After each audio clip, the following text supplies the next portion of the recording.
In this program starts with Misr, the cradle of civilization and the land of mysteries, the land where the story of Moses and Pharaoh took place. In fact, the story of Moses and Pharaoh is one of the most repeated stories in the Quran, if not the most. According to the Quran, this story takes place in Misr.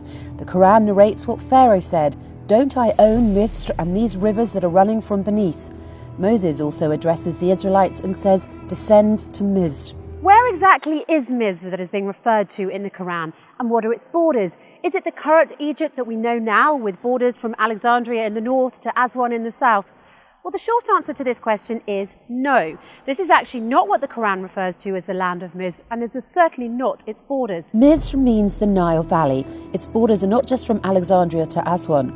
Misr extends from the Mediterranean Sea all the way down to Ethiopia or the Abyssinian highlands, from where the River Nile originates.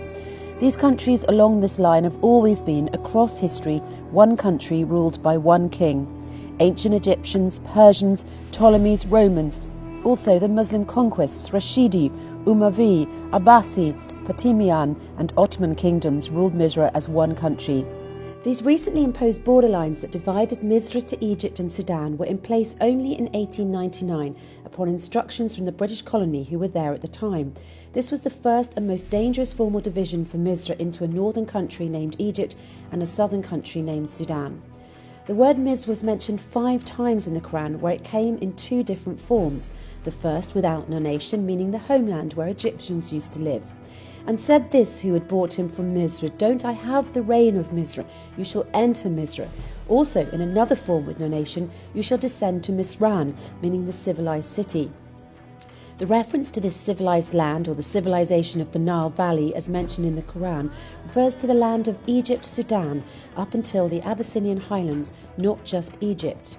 So let's try to connect the dots here. If the valley of the Nile, or Misr, that is mentioned in the Quran covers all this land long before the British conquest and its border definition in 1899, then where exactly in Misr has been the location of Moses and the Pharaoh's story? Has it been in the north of Misr towards today's Egypt, as was taught to us in the history books, or towards the south, currently known as Sudan? The Quran identifies the geographic location of the interactions between Moses and Pharaoh with extreme specificity, leaving no room for doubt. In fact, the Quran mentions 5 descriptions in its narration of Moses and Pharaoh's story: the western side, Yam, Madyun, Torwa and the Tor. The western side, the first location identified by the Quran, is where Moses learned from God that the confrontation with Pharaoh and his army is over. He also learned the timing of his escape with the Israelites from the tyranny of the Pharaoh. This specific location is identified as the western side of Mecca because God said to Prophet Muhammad, "And you weren't, O Muhammad, by the western side as we handled the situation with Moses, and you weren't one of the witnesses." Prophet Muhammad lived in Mecca at the time, and the western side of Mecca is northern Sudan. If anything, this tells us that the story of Moses and Pharaoh took place in what we now know as northern Sudan, or to be precise, in the southern part of Misr before the 1899 borders. By the way, it's worth noting here that back then there was not the land that is now called North Sudan. It was known as the Nubian Kingdom of Kush. Hence, you can confidently say that Misr was in Egypt, Lower Misr, in addition to Kush, Upper Misr, until now the Abyssinian highlands. Kush was the home of people of dark skin called the Kushites, who built a strong civilization economically, politically and spiritually. In fact, the people of Kush built around 300 pyramids compared to the 60 pyramids built in Lower Misr, Egypt. There were always disputes between Upper and Lower Misr about who would rule Misr as a whole, and indeed the Nubian Kush, or Upper Misr, succeeded sometimes in ruling Misr as a whole. Eventually, the Lower Misr, Egypt, succeeded afterwards to control the reign of Misr as a whole. And since the story of Moses and the Pharaoh took place in the current north of Sudan, or in a more accurate description, at the southern part of Misr before the border division took place in 1899. This then means that the story of Moses and the Pharaoh took place in the land of Kush, or in the Upper Misr region, and that the Pharaoh that was referred to in the Quran is a proper noun for one of the kings of Kush, or Upper Misr, that is currently north of Sudan, and not Ramses II, the king of Lower Misr, Egypt, as narrated in some history books. In the Quran, Pharaoh says, "Aren't I the ruler of Misr, and these rivers are running beneath me, can't you see?" If we refer here to Egypt, Lomriz, as we know it today, it is only one river, the Nile. Nevertheless, the Quran is referring to Upper Mis, which has many rivers. This again implies that the story of Moses and Pharaoh took place in Upper Mis or northern Sudan. The river Al-Yam, the second location mentioned in Moses and Pharaoh's story, refers to where Pharaoh sunk with his army. Another reference to Al-Yam is where Moses' mother sent him afloat in a basket when God ordered her to do so to save him from the soldiers of the Pharaoh. At the beginning of Surat Taha, God says to Moses' mother, "And put him in the coffin and throw him in Al-Yam," referring her to the river.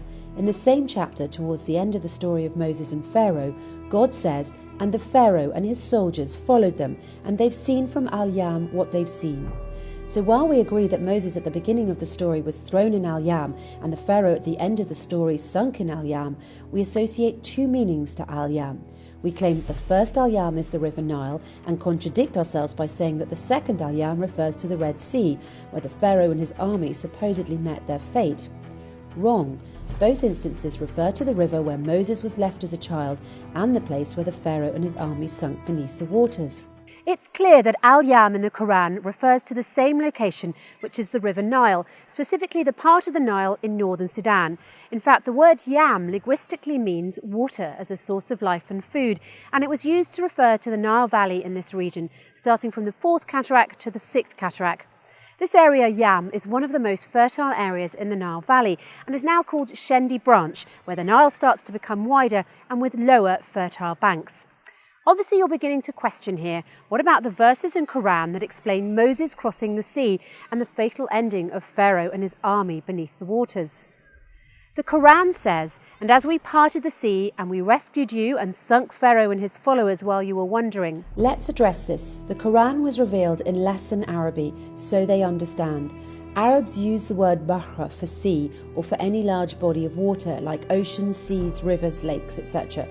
For example, in Surat Al-Furqan, "And he who combined water from both seas, one is fresh and drinkable, and the other is salty and not drinkable, and made between them isthmus and carved rocks."